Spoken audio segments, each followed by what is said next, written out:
My life took a drastic turn at the age of 4, the year my sister Emily was born.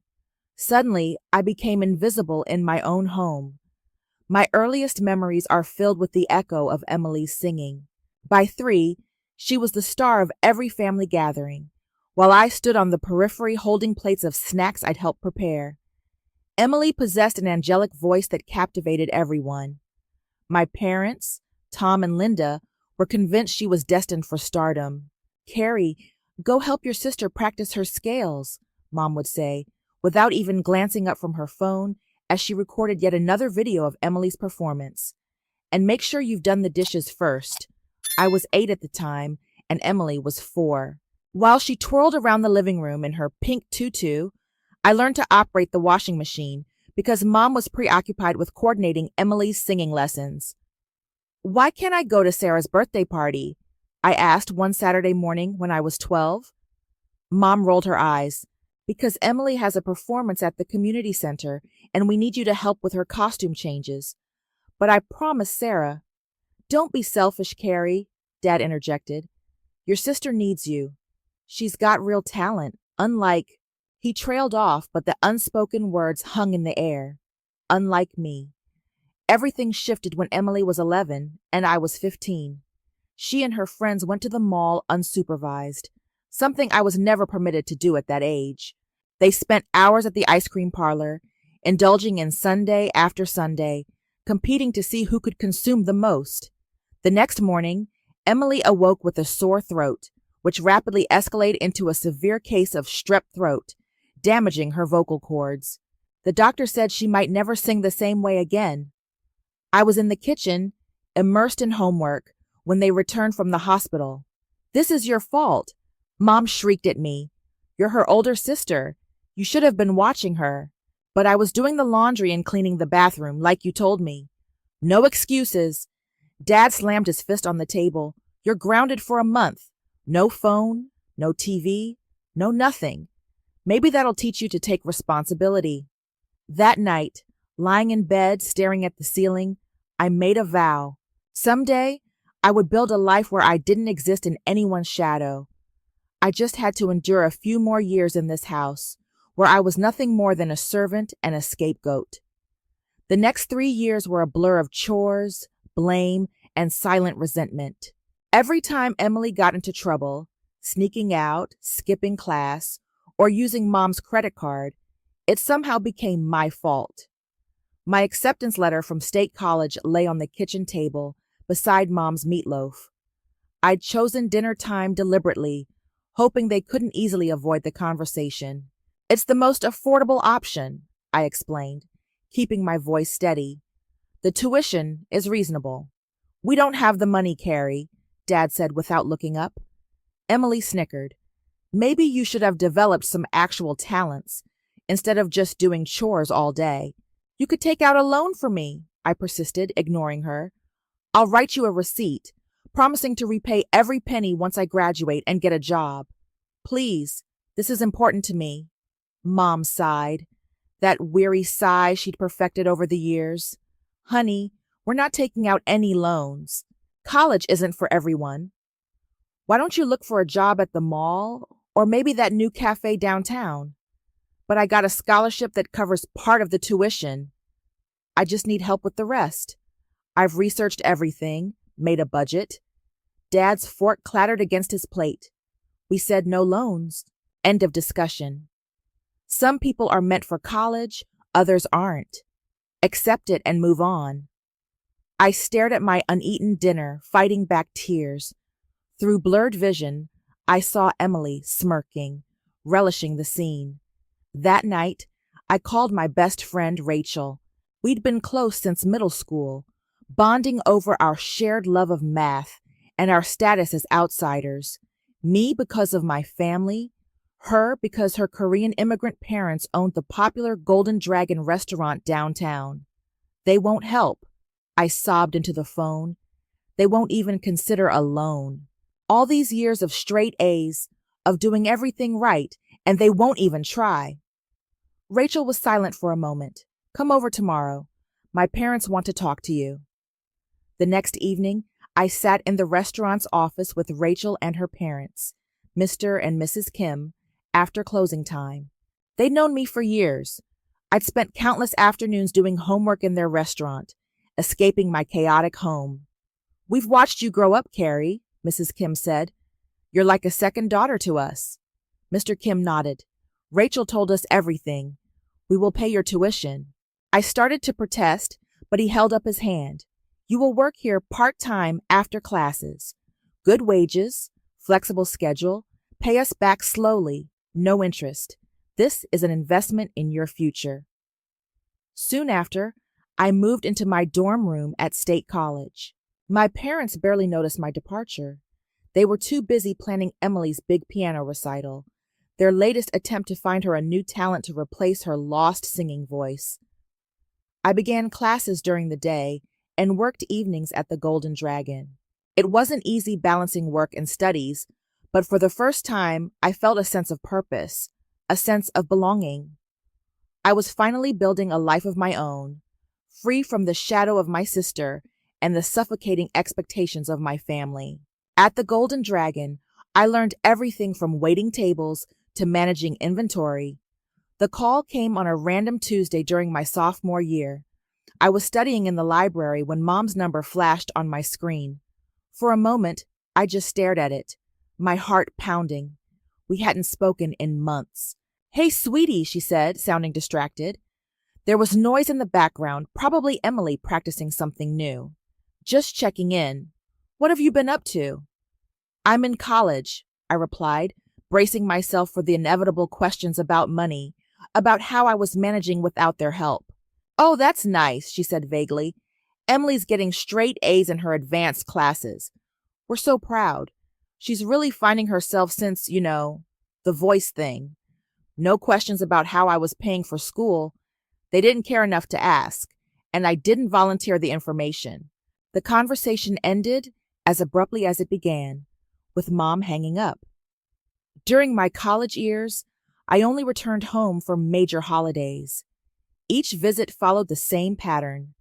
Relatives gathered around the dining table while Emily held court, my parents beaming. I'd help in the kitchen, as always, listening to the chatter from the other room about Emily's latest accomplishments. Thanksgiving of my junior year was different.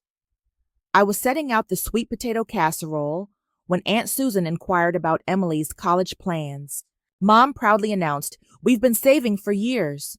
Our little star's education fund is all set. We've put aside enough for her to go anywhere she wants." I almost dropped the casserole. The ceramic dish burned my hands through the oven mitts, but the pain wasn't as searing as the truth I was hearing. 2 years ago, they'd pleaded poverty when I needed help. Now, I knew they'd been hoarding money all along, just not for me. That night, in my old bedroom, I called Rachel and cried. "They had the money," I whispered, huddled under my childhood blanket. "They just didn't think I was worth spending it on." "Then prove them wrong," she said firmly. "You're already doing it." She was right. I immersed myself in my studies and my work at the Golden Dragon.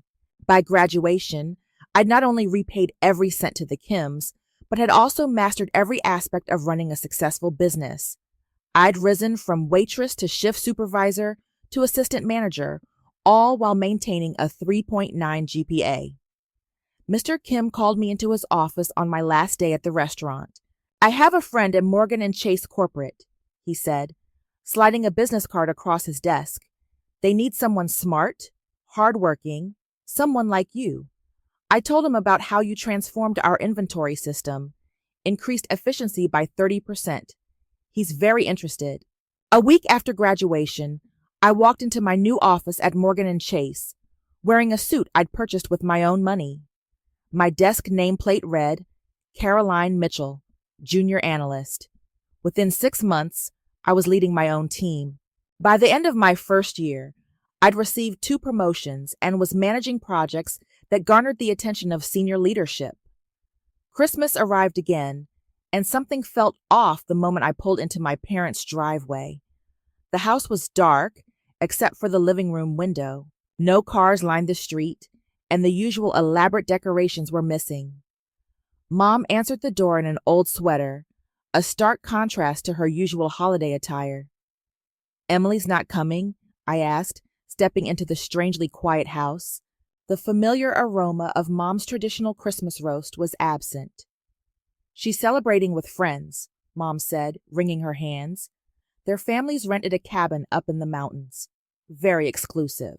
The dining room table, usually laden with Mom's extensive holiday spread, held only a store-bought ham and some microwave sides. No relatives bustling about, no Christmas music playing. Dad sat in his armchair looking older than I remembered. "We've had some setbacks," Mom finally admitted, her voice barely a whisper. She glanced at Dad, who nodded slightly. "The investment your father made didn't pan out. We had to take out loans to cover the losses. Christmas with the whole family just wasn't in the budget this year." I watched them pick at their food. These people who'd once seemed so powerful, who'd controlled every aspect of my life, now looked small, defeated.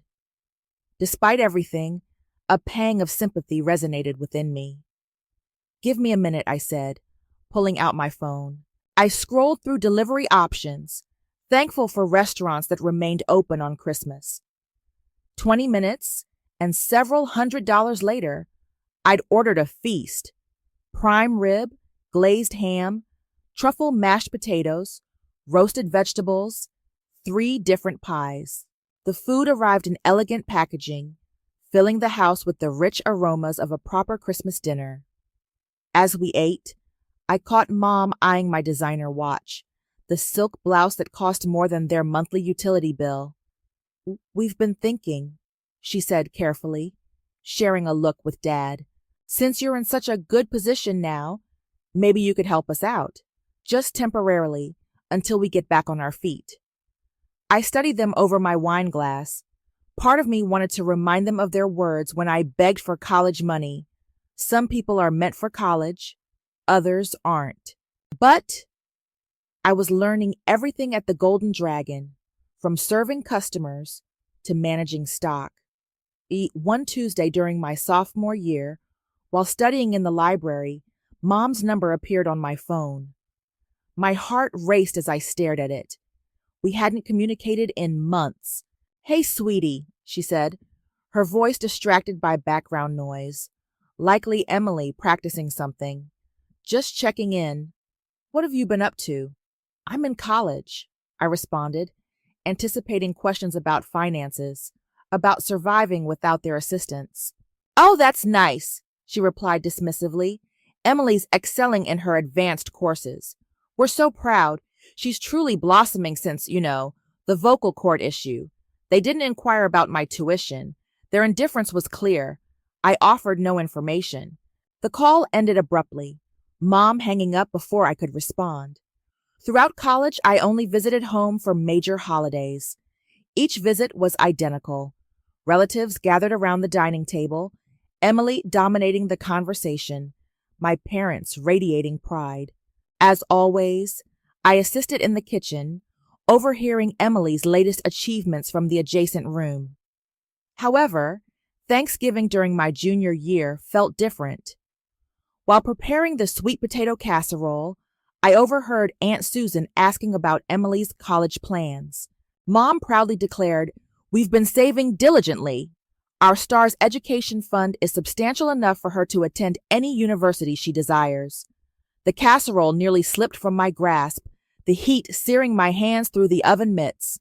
But that physical discomfort paled in comparison to the realization that they had ample funds all along, yet deemed me unworthy of their financial support. That night, I confided in Rachel, tears streaming down my face as I huddled under my childhood blanket. "They had the money," I choked out, "but they didn't believe I deserved it." "Then prove them wrong," she asserted. "You already are."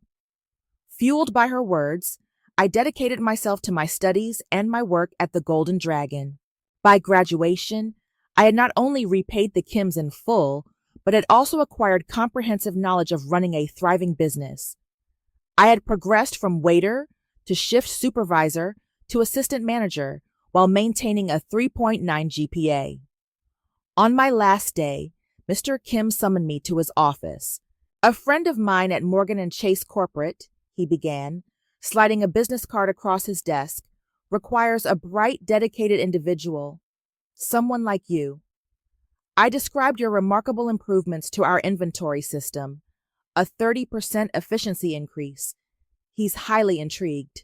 A week post-graduation, I entered my new office at Morgan and Chase, wearing a suit purchased with my own earnings. My nameplate declared, Caroline Mitchell, Junior Analyst.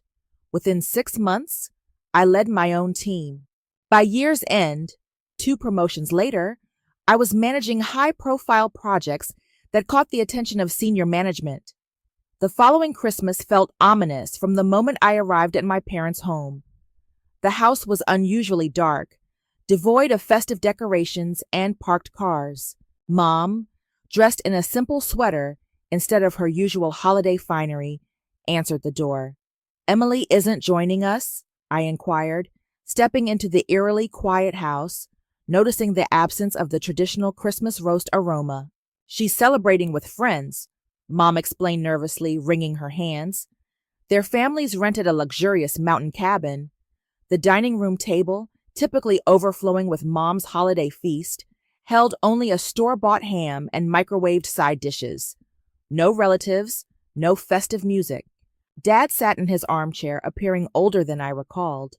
"We've encountered some financial difficulties," Mom confessed softly, glancing at Dad for confirmation. "Your father's investment failed. We resorted to loans to mitigate the losses. A traditional family Christmas was beyond our budget this year." Observing them picking at their meager meal, these individuals who once wielded such control over my life now seemed diminished, defeated. Despite everything, a wave of pity washed over me. "Excuse me," I said, retrieving my phone. Scrolling through delivery options, I was grateful for restaurants open on Christmas. 20 minutes and several $100s later, a lavish feast arrived. Prime rib, glazed ham, truffle mashed potatoes, roasted vegetables, and an assortment of pies. The aroma of a proper Christmas dinner filled the house. As we ate, Mom's gaze lingered on my designer watch and silk blouse, worth more than their monthly utilities. "We've been considering," she began hesitantly, exchanging a glance with Dad. "Given your fortunate circumstances, perhaps you could assist us financially. Temporarily, until our situation improves." I contemplated their request, a part of me wanting to remind them of their dismissive words when I pleaded for college tuition. Some people are meant for college, others aren't. However, I couldn't bring myself to do it. "I can add a supplementary card to my account," I found myself saying, "with a monthly spending limit." Mom's eyes brightened. "Oh, darling, $1,000 a month," I stated firmly. They eagerly agreed, exceeding their expectations, yet less than a week's worth of my salary. Days later, Mom received the card. They pledged to use it responsibly, respecting the limit. For several months, they honored their promise. The charges were reasonable: groceries, utilities, essential expenses. I barely noticed the withdrawals. Occasionally, reviewing statements, I'd see charges from the grocery store where I'd worked one summer, desperately trying to save for college. The irony was palpable. 2 years passed, and I foolishly believed things were improving. The monthly allowance established a rhythm in our relationship. Mom would call to discuss their expenses, which somehow evolved into genuine conversations, or so I thought. Even Emily and I resumed communication, though her competitive nature persisted. Any mention of my professional achievements would elicit a tightened smile and narrowed eyes, subtle cues I recognized from childhood. "Senior project manager? That's nice," she'd say condescendingly, mirroring her dismissal of my high school accomplishments. "I'm actually in line for a promotion at Wilson and Company, a smaller firm, but very prestigious. Not everyone can handle the pressure." Mom and Dad were enthralled with Emily's new boyfriend, James. He comes from such a distinguished family, Mom would gush during our monthly calls. His parents own that prominent downtown real estate company. The charges on Mom's card remained reasonable. Groceries, utilities, occasional dining out. Normal, expected expenses. I began to feel a sense of satisfaction, believing my financial support was mending our fractured family. Then, an Instagram post shattered the illusion. Paradise with my loves. Engaged. Hawaii. Blessed. Emily's caption declared. The photo showcased her and James on a pristine beach, our parents beaming beside them. James's mother, Mrs. Anderson, wore a designer sundress. Mr. Anderson stood proudly next to his son. My scrolling finger froze. When did this happen? Why wasn't I informed? The subsequent post chilled me to the bone. So grateful to Mom and Dad for making this magical engagement trip possible for everyone. They insisted on treating both families to this dream vacation. Best parents ever. Sponsored by love. Suddenly, everything clicked.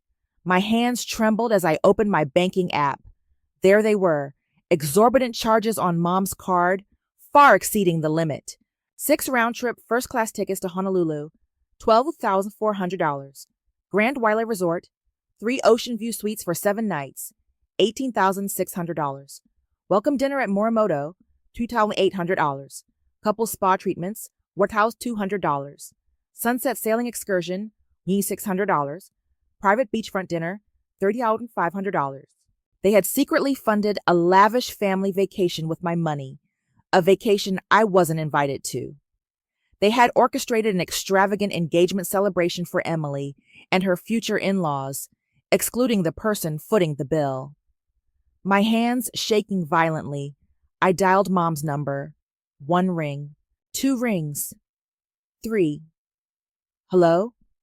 Mom's voice was cheerful, punctuated by Hawaiian music, waves, clinking glasses, and laughter. Emily's distinctive giggle among them. Where are you? I maintained a steady, professional tone, the one I employed during difficult board meetings. Oh, honey, she hesitated, the music fading as she moved away from the party. Your father and I decided on a little break, some much-needed rest. You know how challenging things have been lately. A little break? I stared at the banking app, my free hand clenching into a fist. At the Grand Wailea Resort, with Emily, James, and his entire family? That kind of break costs over $40,000. I corrected myself. Mom, that's $44,000. Silence. Then muffled voices. Mom was covering the phone, but I could still discern fragments. She knows. What should I... Emily, maybe you should... Mom, why did you use my card to pay for everyone's trip? And why wasn't I invited to my own sister's engagement party? More muffled conversation, then rustling as the phone changed hands. Emily's voice dripped with contempt. Listen, Miss Executive, she sneered. You're not needed here. You're not even family anymore. Just a walking ATM. We don't want you here ruining everything with your little success story. Nobody wants to hear about your precious career while we're celebrating my engagement. Her words stung, but I forced myself to remain calm. That ATM just paid $20,000 for your little party, another $20,000 for the flights and extras. That's my money funding your perfect family moment. Yeah, Emily laughed, a harsh, cold sound. Well, that's what you're good for, isn't it? You keep working your fancy job. The phone call ended abruptly with Mom's chilling words, and we enjoy spending your money. It's the only thing you're useful for anyway. Always was, even when we were kids. At least now you're finally serving a purpose. The dial tone buzzed in my ear. I immediately redialed, but Mom didn't answer. It went straight to voicemail. Dad's number yielded the same result. Emily's phone rang once before diving into voicemail, and within minutes, a barrage of notifications flooded my phone. User has blocked you on every social media platform we shared. My parents' profiles vanished first, then Emily's. A final text from Mom arrived before my number was blocked. We're all tired of your attitude and jealousy. Just leave us alone. You've ruined enough special moments for Emily. The message hung in the air, a cold weight settling in my chest. My hands, surprisingly steady, opened the banking app, and navigated to the travel reservations. Each tap felt like severing a link in the chain of their long-standing abuse. Click. The hotel reservation for 3 luxury ocean view suites. Canceled. Click.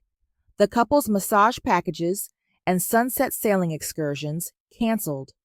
Click. The private beachfront dinner arrangements. Canceled. Click. The 6 first-class return flight tickets. Canceled. Click. Mom's card. Permanently deactivated. I set down my phone and waited, picturing their faces when the hotel staff informed them their rooms were unpaid, when room charges were declined, when they discovered their return flights had vanished. 3 hours later, my phone erupted. Calls and texts bombarded me from Mom, Dad, Emily, and unfamiliar numbers with Hawaii area codes. The Andersons, no doubt, questioning their abruptly ruined luxury vacation. The messages poured in through every platform they'd unblocked in their panic. Carrie, please call us immediately. This is an emergency, Mom pleaded. Fix this right now, young lady. You're embarrassing the whole family, Dad demanded. You better make this right, or I swear to God, Emily threatened. This is James. My parents are furious. You need to reinstate those reservations, an unknown number declared. As the hours crawled by, the tone shifted. Sweetie, please. We can talk about this, Mom begged. We'll pay you back. Just help us out here, Dad promised. Come on, Carrie. It's my engagement. Don't be so petty, Emily whined. James again. My parents are threatening to call this whole thing off. I left them all unread, systematically blocking each number and account, but not before capturing screenshots. I had a feeling I'd need them. Around midnight, a notification popped up. Emily Mitchell has posted a new status. It read, I can't believe my own sister would try to ruin the happiest moment of my life. She's always been jealous of my happiness, but this is a new low. Canceling our entire family's vacation out of spite? Who does that to their own sister's engagement celebration? Some people just can't stand to see others happy. Shark toxic family. Sure heartbroken. The comments section instantly overflowed with sympathy and outrage. I had remained silent long enough. My fingers flew across the keyboard. Let me tell you what really happened. My parents have been using my credit card for basic expenses, limited to $1,000 a month. Yesterday, I discovered they'd spent over $40,000 of my money to fund a luxury Hawaiian vacation for Emily's engagement. They didn't ask. They didn't tell me. They didn't invite me. When I called to question them, Emily told me I wasn't family, just a walking ATM. My mother's final message before blocking me? We're all tired of you. So yes, I canceled the reservations I never authorized. I canceled the return flights I never agreed to pay for. I stopped funding the vacation I wasn't welcome to attend. Here are the screenshots of every message. Here are the credit card statements. Here's the truth about your poor Emily and her ruined engagement party. Judge for yourselves who the toxic ones really are. Public opinion reversed instantly. Comments shifted from condemnation to support. Oh my God, Emily, how could you? Using your sister's money while excluding her? That's cruel. Those poor Andersons, getting caught in this family's drama. Carrie, you did the right thing. Stay strong. The fallout was a slow-motion train wreck. Through mutual friends and social media, I learned the extent of the chaos I'd unleashed in Hawaii. My parents had to borrow money from 3 different friends just to book economy flights home. They were forced to check out of the Grand Wiley Resort in front of all the other guests. Emily threw a tantrum in the lobby that ended up on TikTok. The real explosion came when the Andersons realized they'd have to pay for their own accommodations. They'd been promised a fully paid luxury vacation, only to be caught in my family's web of lies. We trusted you, Mrs. Anderson. I heard she screamed at my mother by the pool. You said you were taking care of everything. Do you have any idea how embarrassing this is, Emily? True to form, Mom made everything worse. Oh, stop being such greedy beggars, she shrieked in response. If you can't afford a few nights in Hawaii, maybe your son isn't good enough for our family after all. James stood there, stunned, before finally speaking. You're right about one thing, he said quietly. Someone isn't good enough for someone's family. He removed the engagement ring from Emily's finger and walked away with his parents. The engagement was over. Emily's dream wedding canceled before it even started, all because they couldn't resist stealing from me one last time. A week after their return, the knocking began. Carrie, honey, please open the door. Mom's voice trembled through the solid wood of my apartment door. We need to talk. We know we messed up, Dad's voice chimed in. Just give us a chance to explain. I remained on my couch, motionless, barely breathing. The TV was muted, but the blue light flickered across my face as their pleas continued. The knocking persisted for 20 minutes before they finally gave up. I later learned they tried to convince the building manager to let them in, claiming an emergency. He'd called me first, and I'd instructed him not to allow them access. Rachel came over that night with takeout from Golden Dragon. We sat on my balcony, overlooking the city lights. Your post got shared in some family trauma support groups, she said, picking at her noodles. A lot of people are calling you their hero for standing up to toxic family members and setting boundaries. I reflected on the years spent trying to earn their love, to prove my worth. All the money I'd given them, hoping it would finally make them see me as family, not just a resource to be exploited. You know what's funny? I said, watching a plane vanish into the night sky. For the first time in my life, I don't care what they think of me. I don't care if they're sorry. I don't care if they change. I'm just done. Sometimes, the hardest part of growing up isn't learning to stand on your own 2 feet. It's knowing when to walk away. I'd spent my entire life in Emily's shadow. Now it was time to step into the light.